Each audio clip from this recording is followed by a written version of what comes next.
together on Secular Soapbox this time, which is always fun. And Awesome. tonight we're going to be talking a little bit of theology, specifically as it relates to Islam. So the Islamic faith and the doctrine of apostasy, to be even more specific. And to do that, we have another special guest. He is a former Muslim, now turned atheist activist. His name is Apostate Aladdin, and he is a TikToker who uses his platform to help ex-Muslims normalize dissent and eradicate the stigmas associated with blasphemy. He also recently started a YouTube channel, and the links to both of those will be in the description below. But without further ado, Aladdin. That is an interesting name, first of all. I'm assuming it's an alias to protect your identity. That's correct. Yeah. What made you choose Aladdin? So it sort of happened on the spot. My first appearance on YouTube was as I was being interviewed by Abdullah Samir, a very prominent figure in the ex-Muslim activist space. And I had to come up with a name, and I don't know why, I just thought of, I was thinking of some kind of movie character, and Aladdin is vaguely Middle Eastern, Persian, somewhere in that region. And I don't know, I kind of liked it, so I just went with it. But there's also a meaning to the name. It's an Arabic name, and Aladdin means the person who, or someone who raises religion or praises religion, which was very ironic. And I was going to say, that's an ironic name. Yeah. I just had to. So, but in any case, it's catchy enough, at least for a Western audience. Everyone knows Aladdin through the Disney character, and I actually didn't know that was a real Muslim name or a real Arabic name. So until just now. So good deal. And I'm assuming that the mask is also to protect your identity, which relates to kind of the topic matter of apostasy. But before we get into all of that, why don't you tell us who you are to the degree possible? You are you an atheist now, or how do you identify theologically? So it depends on how you understand atheism to be. I know that a lot of people take it to mean different things. I am an atheist in the sense that I'm not positively saying there is no creator or first cause or something like that. I believe that God as described in these religions is not real. So I'm rejecting those claims. That's all it is. But in a sense, I'm agnostic as well. Gotcha. Yeah, that's what I was. So you're agnostic about the claim of a creator God in general, but specifically disbelieving in the versions of God that were presented to you through these various religions. That'd be fair. Well, to add on that as well, it's I don't know if there necessarily had to be a God. Like there's a lot of different theories about how he came to be, but I think agnosticism is just I don't know.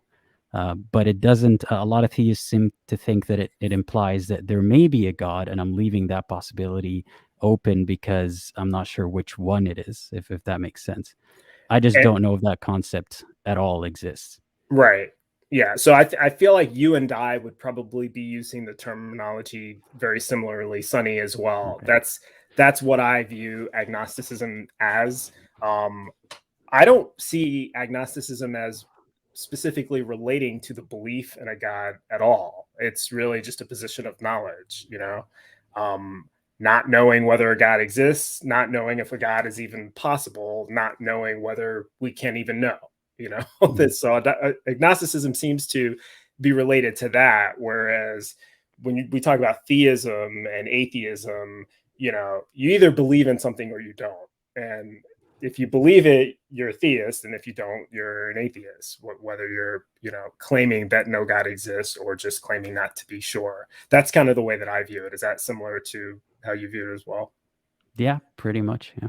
Okay, so let's talk about how this began for you. You are a former Muslim. How did you get into the religion, and how deeply did you believe it when you were a Muslim?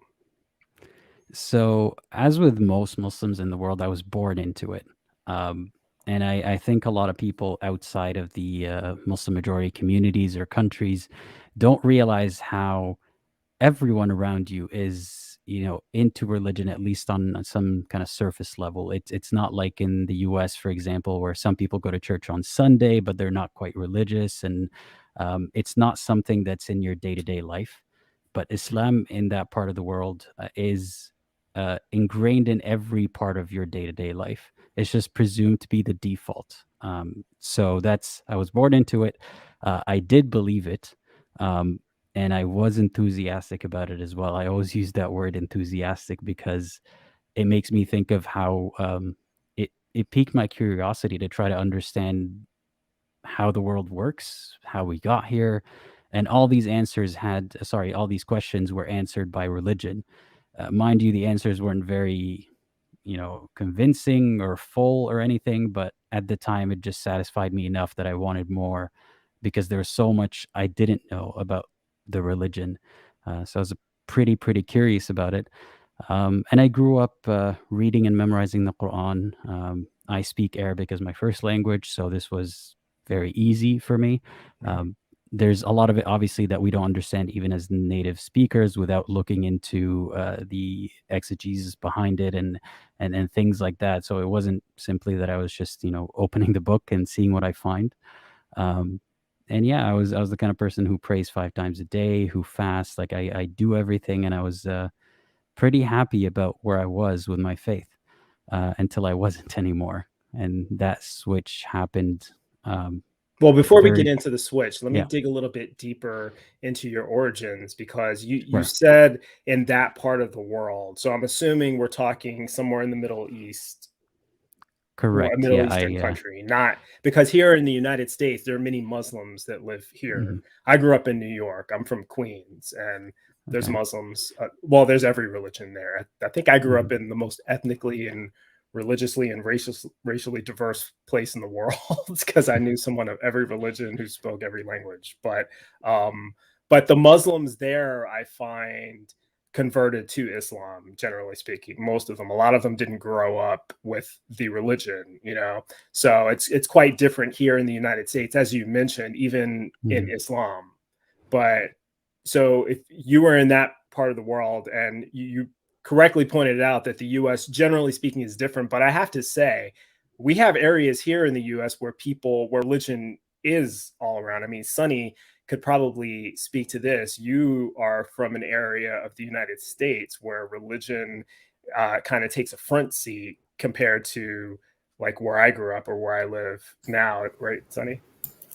Absolutely. Where I live, it's definitely not Islam. It is Southern Evangelical Baptist Trump Christianity. I'm glad It's you added Trump, because that is definitely part of that religion. It seems like it is. there.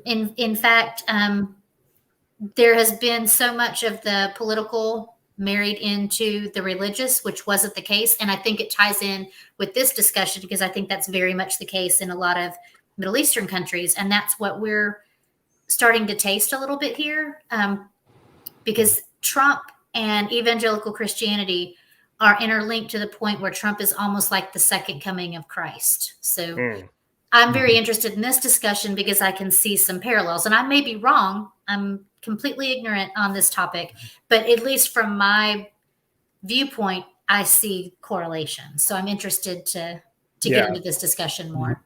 And I wanted to bring that up, and I wanted to bring that correlation up because I'm very curious as to how the people in your area of the country, Sonny, if they were to be watching this, how they would interpret Aladdin here and his story and his explanation that in his area of the world, everyone is, it's just taken for granted that Allah is God and Islam is the correct religion. And this is just normal there. And in your part of the world, it's just taken for granted there that Jesus is God and that the Bible is the truth. And everyone obviously believes that, or something's wrong with you.